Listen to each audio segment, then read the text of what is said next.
Les essentiels de l'assurance. Comprendre, choisir, se protéger.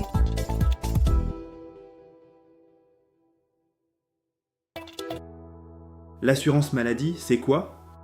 L'assurance maladie, c'est le système qui permet de prendre en charge une partie des dépenses de santé.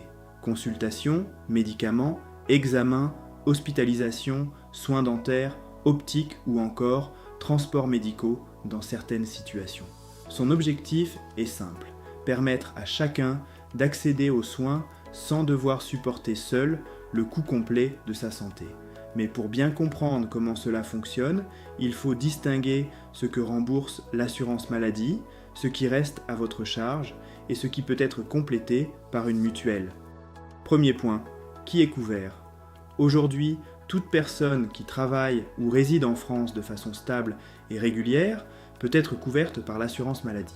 Cela concerne les salariés, les indépendants, les demandeurs d'emploi, les retraités, les étudiants, mais aussi les enfants rattachés à leurs parents.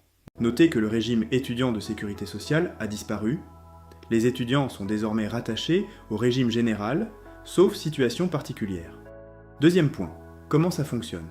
Quand vous consultez un professionnel de santé, l'assurance maladie rembourse une partie des frais selon une base de remboursement et un taux de prise en charge. Le reste peut être payé par vous ou par votre complémentaire santé. Il faut donc retenir que l'assurance maladie ne rembourse pas toujours 100% du prix payé. Le remboursement dépend du type de soins, du professionnel consulté, du respect du parcours de soins et de votre situation personnelle. Troisième point, le parcours de soins coordonné. Le parcours de soins repose sur le médecin traitant. C'est lui qui assure le suivi médical et qui vous oriente, si nécessaire, vers un spécialiste. Respecter ce parcours permet d'être mieux remboursé.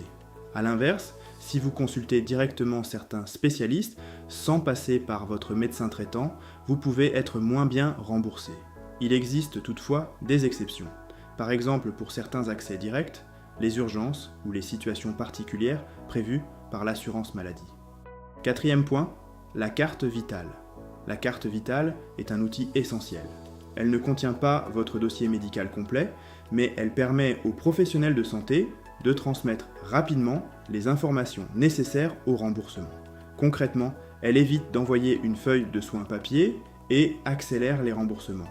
Elle peut aussi permettre le tiers payant, c'est-à-dire ne pas avancer la part prise en charge par l'assurance maladie. Le bon réflexe est de la mettre à jour régulièrement, notamment en cas de changement de situation, déménagement, naissance, changement de caisse ou affection de longue durée. Cinquième point, ce que rembourse l'assurance maladie. L'assurance maladie peut rembourser de nombreux frais, consultations médicales, médicaments, analyses, examens de laboratoire, hospitalisation, soins dentaires, optique, aides auditives, transports médicaux prescrits, maternité, dépistage et vaccination. Mais les taux de remboursement varient. Par exemple, une consultation chez un médecin généraliste conventionné est remboursée sur une base définie par l'assurance maladie, avec une part qui reste à charge, sauf prise en charge spécifique. Sixième point, la complémentaire santé. La complémentaire santé, souvent appelée mutuelle, sert à rembourser tout ou partie de ce que l'assurance maladie ne prend pas en charge. Elle peut couvrir le ticket modérateur, certains dépassements ou une partie des dépenses en optique, dentaire et audiologie.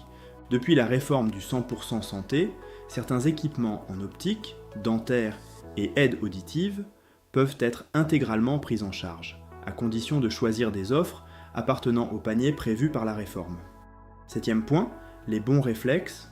Pour être bien remboursé, il faut déclarer un médecin traitant, mettre à jour sa carte vitale, suivre ses remboursements sur son compte Amélie, conserver ses justificatifs et signaler les changements de situation. Il faut aussi comprendre quelques mots-clés. Le ticket modérateur, c'est la part qui reste après remboursement de l'assurance maladie.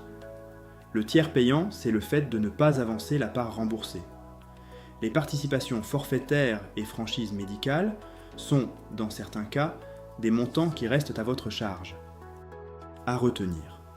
L'assurance maladie est un pilier de la protection sociale.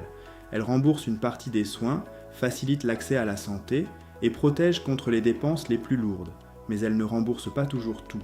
Pour bien maîtriser son budget santé, il faut respecter le parcours de soins, utiliser correctement sa carte vitale, comprendre ce qui reste à charge et choisir une complémentaire santé adaptée à ses besoins.